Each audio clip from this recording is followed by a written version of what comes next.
64 মতে এজন মুখ্যমন্ত্ৰীক গভৰ্ণৰে এপইন্টমেন্ট দিয়ে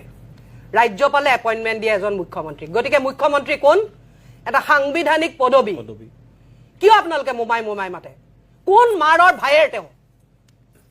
আপোনালোকৰ কোনজনী মাৰৰ ভাইয়েৰ তেওঁ অসমবাসীক মই প্ৰশ্ন কৰিব কৈছো কোনজনী মাৰৰ ভাইয়েৰ কিহৰ কাৰণে মোমাই মাতে তেওঁ কিহৰ মোমাই তেওঁ কি সম্পৰ্ক আছে আমাৰ লগত Article 164 of Indian Constitution or mote, he is appointed as Chief Minister of Assam. Etu eta সংবিধানিক পদবী এই সাংবিধানিক পদবীটোৰ মতে কাম কৰিবলৈ তেখেত বাধ্য আৰু এই সাংবিধানিক পদবীটোৰ মতে তেখেতক প্ৰশ্ন সুধিবলৈ আমাৰ অধিকাৰ আছে ডেফিনেটলি গতিকে কিহৰ মুমাই কিহৰ মুখসুপতি ৰাইজে কৰিব মুখসুপতি মাননীয় মুখ্যমন্ত্ৰী মহোদয় কৰিব এই মুখসুপতি চাবলৈ আমি ইয়াত বহি আছো জানে আপোনালোকে মুখ্যমন্ত্ৰীৰ নামত কিমান টকা দৰমহা গৈ আছে আমাৰ ট্যাক্সৰ টকাৰে কিমান সময় নষ্ট হৈ আছে আপোনালোকৰ পইচা আপোনালোকৰ সময় যে নষ্ট হৈ আছে এইবিলাক মুখসুপতিৰ ফলত জানে আপোনালোকে আমাৰ ট্যাক্সৰ টকাৰে দৰমহা দি আছো আমি মুখ্যমন্ত্ৰী মহোদয়ক কিহৰ কাৰণে আমাক সাৰ্ভিস দিবৰ কাৰণে এই সাংবিধানিক পদমৰ্যাদা অনুসৰি আমাক সাৰ্ভিস দিবৰ কাৰণে তেওঁক দৰমহা দি আছো আমি কোনো মুমাই নহয় আমাৰ কোনো মাৰৰ ভাইয়েৰ নহয় আমাৰ কিহৰ মুমাই আৰু এই সুপতি মৰা ট্ৰেণ্ডটো গোটেই অসমবাসী ৰাইজে কিহৰ কাৰণে আৰম্ভ কৰিছে আৰু তেওঁ কিয় সুপতি মৰা ভাষাৰে উত্তৰ দিছে কোনে কাক লগত পলিটিক্স কৰিছে সেয়া আমাৰ লুকআউট নহয় আমি এজন মুখ্যমন্ত্ৰীৰ সৈতে কথা পাতি আছো আমি এজন গৃহমন্ত্ৰীৰ সৈতে কথা পাতি আছো অসম চৰকাৰৰ গৃহমন্ত্ৰীও তেওঁ পুলিচ বিভাগ তেওঁৰ অধীনত আমি গৃহমন্ত্ৰীৰ সৈতে কথা পাতি আছো মনত ৰাখিব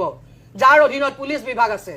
যাৰ অধীনত এই গোটেই যি জুবিন গাৰ্গ সম্পৰ্কীয় ইনভেষ্টিগেশ্যন চলি আছে সেই ইনভেষ্টিগেশ্যন চলি আছে যি কৰি আছে তাৰ মুৰব্বী তেওঁ মাননীয় মুখ্যমন্ত্ৰী বুলি তেখেতক সম্বোধন কৰি কথা কওক অসমৰ ৰাইজে আৰু মাননীয় মুখ্যমন্ত্ৰী মহোদয়ও অসমৰ ৰাইজক তেখেত এজন দায়িত্বশীল মুখ্যমন্ত্ৰী হিচাপে দায়িত্বশীল গৃহমন্ত্ৰী হিচাপে উত্তৰ দিয়ক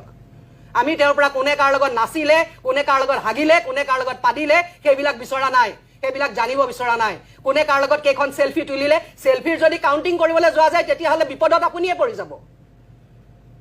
বেলেগৰ গাৰ্লফ্ৰেণ্ডৰ কথা যদি ক'বলৈ যোৱা যায় বিপদত আপোনাৰ পত্নীয়ে পৰি যাব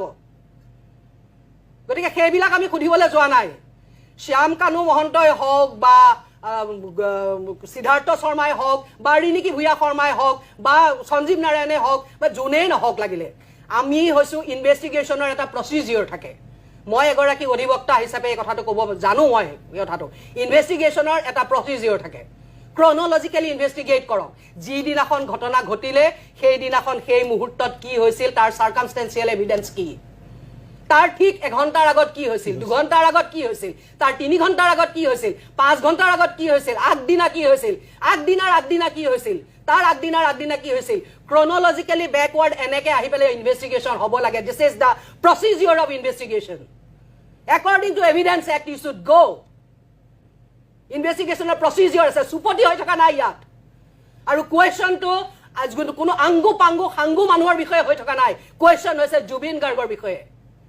জুবিন গাৰ্গ কোন আছিল হাৰ্ট থ্ৰব বেলেগ কথা জুবিন গাৰ্গে হিন্দু মুছলমান শেষ কৰি থৈ গল জুবিন গাৰ্গে অসমীয়া বঙালী ক্লাছ শেষ কৰি থৈ গল আনকি জুবিন গাৰ্গে ভাৰত পাকিস্তান ক্লাছ পৰ্যন্ত শেষ কৰি থৈ গল যোৱাকালি পাকিস্তানত জুবিন গাৰ্গৰ নামত শ্ব' হৈছে জুবিন গাৰ্গৰ গান গাই মানুহে জুবিন গাৰ্গৰ দুখত শ্ৰদ্ধাঞ্জলি জ্ঞাপন কৰিছে এজন ভাৰতীয়ৰ দুখত এতিয়া কি আপুনি জুবিন গাৰ্গক পাকিস্তানৰ এজেণ্ট বুলি ক'ব নেকি সেইকাৰণে হা সমগ্ৰ বিশ্বত আজি জুবিন গাৰ্গ সম্পৰ্কে চৰ্চা হৈছে আজি ৰবিশ কুমাৰৰ দৰে ধ্ৰুৱ ৰাঠিৰ দৰে ডাঙৰ নেশ্যনেল ফিগাৰে জুবিন গাৰ্গৰ ওপৰত নিউজ কৰিছে আৰু কৰিব ইণ্টাৰনেশ্যনেল হ'ব নিউজ BBC আৰু CNN-ত বাজিব আমি সেইটো প্ৰক্ৰিয়াৰ চেষ্টা কৰি আছো হ'ব সেইবিলাক তো এজন ইণ্টাৰনেশ্যনেল ফিগাৰ হয় জুবিন গাৰ্গ জুবিন দা বুলি আমি মাতো সেয়া আমাৰ ইমোশন আমি জুবিন দা বুলি মাতো গোটেই অসমে কাৰণ তেওঁ সেইটো বিচাৰিছিল তেওঁ জনতাৰ শিল্পী আছিল আপুনি জনতাৰ মুখ্যমন্ত্ৰী নহয় আপুনি ইলেক্টেড মুখ্যমন্ত্ৰী তেখেত মুমাই নহয় আমাৰ তেখেত মাননীয় মুখ্যমন্ত্ৰী মহোদয়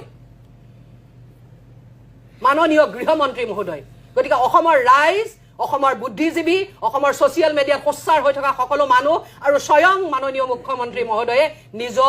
নিজৰ ষ্টেটাছত থাকি নিজৰ পদমৰ্যাদাত থাকি বিহেভ কৰক আৰু আমাক ইমিডিয়েট জুবিন গাৰ্গৰ হত্যাকাৰীক লাগে আৰু সেই হত্যাৰ ফাৰ্ষ্ট ট্ৰেক কোৰ্টত বিচাৰ হওক সেয়াই আমাৰ বৰ্তমানৰ দাবী